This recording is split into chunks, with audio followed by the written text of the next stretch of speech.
Hi everyone, it's Meg with Seed to Fork here in Minnesota. It is first week in November and we've had a cold snap.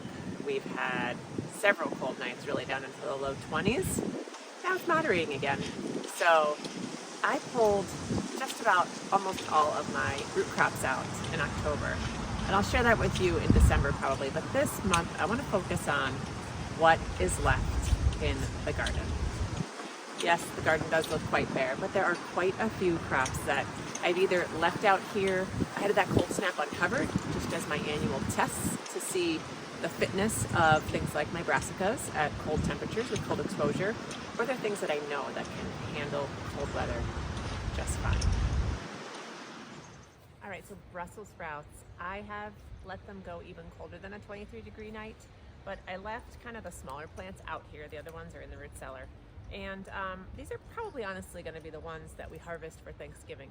The plant that is just out of your view shed is an even smaller plant, but Brussels sprouts can handle cold weather. These have had multiple nights at a low of 22 and they weren't covered at all. So cabbages, these are some pretty chewed up cabbages. You can see they're even kind of decaying a little bit. I left them out here in part because they were really badly chewed up, but they were ones I didn't mind exposing to that 23-degree weather. I could peel these back. This one is really heavy. I could peel this back easily, chop it up for a stir fry, and there is probably at least 5 or 6 pounds of food on there that is still good. Also wasn't covered at all during the cold spell. Oh, kale. Okay, kale is obviously a really great cold hardy crop. Some varieties I find are better than others. I still love lacinato kale. I know there's a lot of other varieties that are kind of more popular right now. This was a summer sown variety, so I think I started it in late June and transplanted it out here in August. It's shorter than our larger varieties that are at least twice the height and much older. So it's nice to have a summer planting of kale if you really love to have kale later into the season. The stuff I start early tends to be somewhat more ornamental than really culinary, but I have been starting to harvest now that we've gotten some good frost. I have been harvesting and freezing my kale for winter smoothies. Carrots, these have been exposed to lots of frost. I'm actually planning on leaving these carrots in the ground over the winter. I might put a little bit extra compost around them on either side just to kind of heal them in a little bit, but I'm gonna leave these and we will harvest these in spring.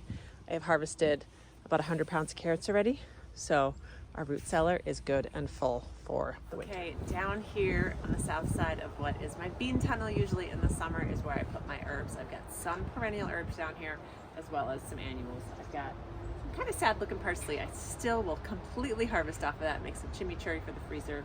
I've got my oregano, my sage, my thyme, and there's some marjoram in here too. The other thing I have down here are my leeks. Leeks are one of the earliest seeds I sow in February and probably the last crop that I harvest, and I find this just marvelous about leeks. Alliums in general are very cold hardy. Think about it. I planted my garlic this month and it's just going to sit over winter in my garden bed at maybe 20 below.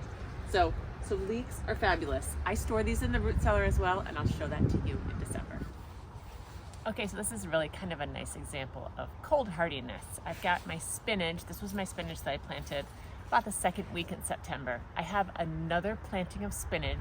It's 2 rows behind us that I planted on the fall equinox.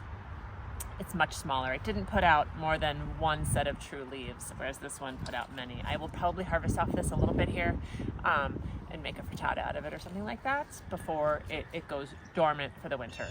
Over here is some mustard greens, and they got hit kind of bad by that frost. They're still edible. I can still pull off some small greens off of it, but you can really see the difference in cold hardiness. This is really kind of fun to experiment with and really see and frankly marvel at the cold hardiness of some really great crops for cold climates. So another couple of cold hardy crops, cilantro and bunching onions. These are some scallions. I direct seeded both of these kind of in August sometime under the part shade of this massive lacinato kale. And these are going to be harvestable into December this year with the weather we're having, for sure, at least through Thanksgiving. although cilantro is not something I reach for at my Thanksgiving table, but I am going to transplant some of these bunching onions, and let me show you where and tell you why. Okay, so earlier this year, really for many years now, I've been kind of dreaming of a cold frame, and it finally happened this year.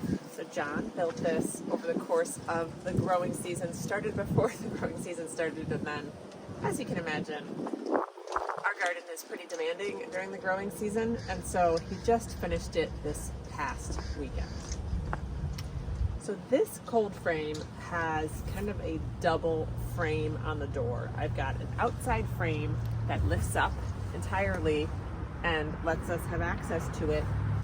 So then the secondary frame with the plexiglass on it has a wax hinge, and this will open up according to temperature, so you can screw it, loosen it and tighten it to have it open or close at different temperatures. So I don't know what it's set at, but it was open today when I came outside, which means that it was warm enough. And this, my friends, is where I am going to transplant some of those onions to see how they overwinter.